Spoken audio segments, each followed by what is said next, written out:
Rockin' the Blues right there with the Jeff Healy Band. See the Light, Rockin' Blues Cafe, 101.9 DAWG FM. Dylan Black, Patricia Lever joining me this afternoon, 12:18. Are you ready to put Sass Jordan on the radio, Patricia Lever? Absolutely. Yes. I've been looking forward to this. Sass Jordan, absolutely. Juno Award-winning Sass Jordan.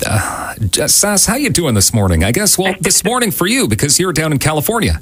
It is this morning. Indeed it is. It's beautiful, gorgeous, glorious California weather. Not too hot. Sunny and gorgeous, yeah. But now you're sounding not too hot in a temperature type way. I mean, how you feeling? Well, I have the plague. The plague. I do indeed, as everyone else has. We seem to have managed to get ourselves a nice little dose of the plague. That's not fun. Hopefully, yeah, a little bit of that. I'm generally pretty healthy. I think I might be able to be over it by the end of the day. That's what I'm doing. I'm like crossing my fingers. I'm doing all the essential oils and the lemon water and the whole 9 yards. Well, there's so much to get to talk to you about and ask you about. Out of the gate, I want to ask you, do you actually like Ben Mulrooney, or did he make you sick on that show, Canadian Idol? I love Ben. Yeah, okay. No, I love him.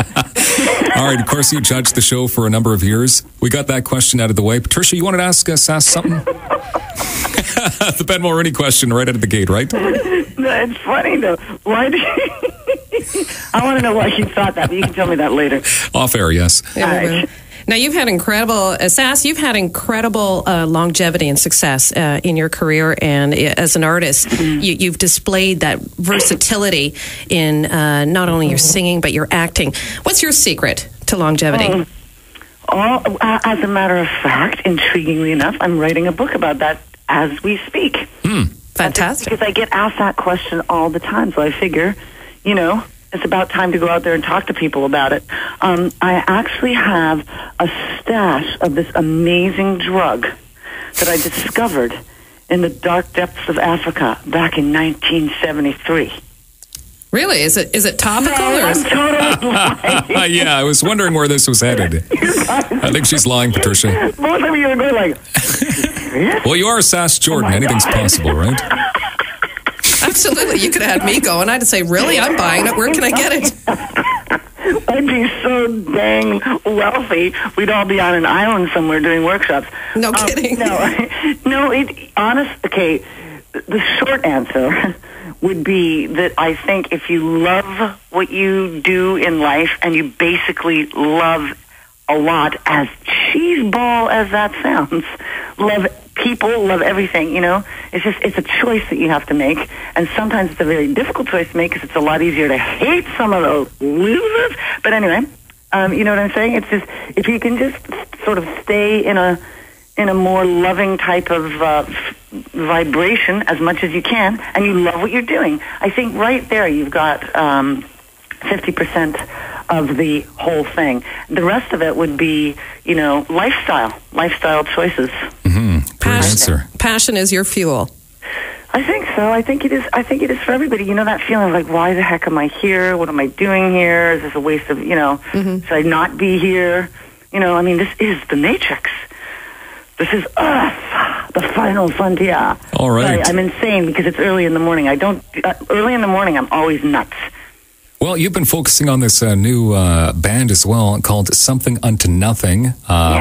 Tell us about this. I guess you got a couple of quality players in this band with you. Oh, yeah, some amazing players. It started in 2010, I think, when me and my main partner in the whole thing, which is Brian Tishy, who's this man called Brian Tishy, who's a drummer and a guitar player and a songwriter as well. He actually played on one of my records in the 90s. He played on an album called Rats. He was the drummer on it. Anyway, we just got together and started writing songs, and the whole thing sort of cascaded from there because it was such an enormous riot writing these songs together, and they came out so quickly. We're enormously creative together. Every now and then you'll find a collaborator with whom it's just like a fountain of creativity, and this is one of them for me. So, and him too. So it's just been a whirlwind ever since, and we're doing the whole thing grassroots from the bottom up. There's no such thing as record companies or money anymore in the music business. So we have to just be creative all around as far as everything. We do have a record company based in the U.S., but finally, thank God, somebody took a chance on us. Anyways, people seem to be just loving it. So it's as much fun as it is to make it. It seems to be being received with the same amount of enthusiasm and joy that we had making it. Okay, and at this point, the new disc, is it only available online, am I reading? It's available on, Amazon, and we have pre-orders of the physical release. The actual CD physically will be released on February the 5th. Okay. And that'll be available wherever it is. You see, these days, I don't know, but you can definitely find out online where it'll be available. Okay, well, we wish you, of course, much more success. I mean, you've already got, your the big TV stuff going on, and the Juno Award, and the music career. And I'm an honorary colonel in the Canadian. Yes. Yeah, Patricia was just reading that. How does that make you feel? It's one of the most extraordinary experiences I've ever had. I mean, of all people on earth, the last person you would have thought it would have been me, But how did that come about, Sass? I was in the North Pole. Wow.